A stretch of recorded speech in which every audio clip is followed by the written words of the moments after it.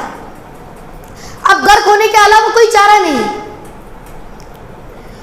میرے نبی صلی اللہ علیہ وسلم جب ہر جمعہ کو جب مسجد نبوی سے نکل کر جنت البقیع جایا کرتے تھے تو فرماتے تھے اے میرے صحابہ تم بھی چلو تاکہ شہر خاموشہ کو دیکھیں، جہاں لوگ سوئے تو اٹھتے نہیں، چپ ہوئے تو بولتے نہیں، گئے تو آتے نہیں، گم گئے تو نظر آتے نہیں. میرے عزیزو، موت ایک نہ ایک دن ہر ایک کا دروازہ کھٹکھٹائے گی. اس لیے اپنی موت کے پہلے آخرت کی تیاری کرو. دوسروں کو کندھوں پر رکھ کر یہ عبرت حاصل کرو کہ ایک نہ ایک دن ہمیں بھی دوسروں کے کندھوں پر سوار ہونا ہے. اور آج یہ جس طرح خالی ہاتھ گئے تو ہمیں بھی خالی ہاتھ جانا ہے. اللہ تبارک و تعالی سے دعا ہے کہ اللہ ہمیں اس باتوں پر عمل کرنے کی توفیق عطا فرمائے. وما علینا الا البلاغ وآخر دعوانا ان الحمد للہ رب العالمین.